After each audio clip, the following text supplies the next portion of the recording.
So as you know, Star Wars Hunters is being shut down later this year. I'm still honestly in disbelief that it's actually disappearing. I honestly have, over the last few months, been thinking that it probably wouldn't last another year or so, but I was hoping that they'd at least keep the servers online. But the fact that it's actually completely shutting down is just really very sad. But in today's video, I wanted to talk a little bit about why this has happened, or just how it got to this point in the first place. And there are a number of key factors that I did touch upon in my video sort of reacting to the news, but I wanted to go into it in a bit more detail and be a bit more concise. So that is what I'm going to be doing today. Now, the first major reason as for why Star Wars Hunters has ultimately failed is very likely because of the mass delays. Initially, this game was due to release in late 2021, but it ended up releasing in mid-2024, so a 2.5 year delay, which is just absolutely not a good thing. The game itself, when it did launch, did turn out to be a better game than what it started out with in soft launch. However, the continuous delays just meant that a lot of people didn't care for the game anymore, and also a lot of people just actually forgot about it, which leads me on to point number 2, the marketing for the game was absolutely abysmal. When they actually made a trailer for Star Wars Hunters, it was really solid, and you could tell that there was a lot of love and passion that had gone into the game, but unfortunately Zynga just never gave it enough. Maybe they had a set marketing budget, and because of the delays, the budget ran out, and that meant that they just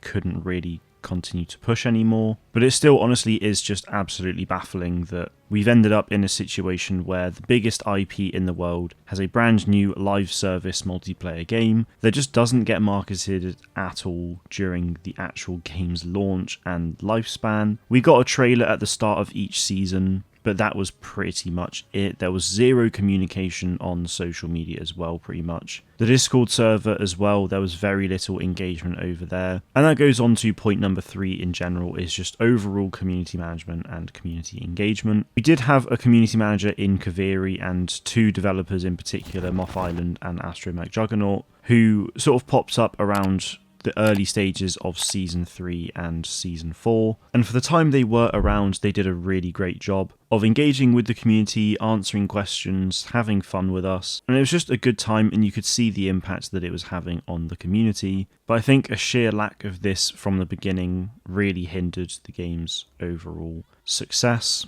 And ultimately, the main reason why Star Wars Hunters failed was because it simply wasn't making enough money and there weren't enough people playing it. That is the reason why any game will get shut down, is because of a lack of funds. But ultimately, this does just come down to the lack of marketing, because a mix of marketing and the extended delays just meant that no one really knew about the game anymore, no one cared. It probably didn't help that it was a mobile game and Switch game as well. I personally had absolutely no problem with that at all, and it played absolutely phenomenally. The game itself is really good, and people just didn't really give it a chance, which is a real shame. But we, the fans and community, are absolutely not to blame for the failure of Star Wars Hunters. This fully lies with Zynga, because they just didn't give it the time of day that it really deserved. If you're going to have a successful live service game, you actually need to market it, you need to engage with the community and have people just on the ground and work really hard. We've seen how successful this can be with the likes of Star Wars Battlefront 2 many years ago, and no doubt other big popular live services like Fortnite and Rainbow Six and others are being updated on a seasonal basis. There's people talking about it, there's always exciting new stuff coming. There's a lot of creator involvement as well as part of the marketing, and Zynga just didn't do that whatsoever, which was a big mistake in my opinion. But like I said, guys, the main reason why Star Wars Hunters has failed so much is simply because Zynga didn't market it enough. That was easily the game's biggest problem, and I really do wish that things were different. But that is going to be it from me today. Thank you all very much for watching, and may the Force be with you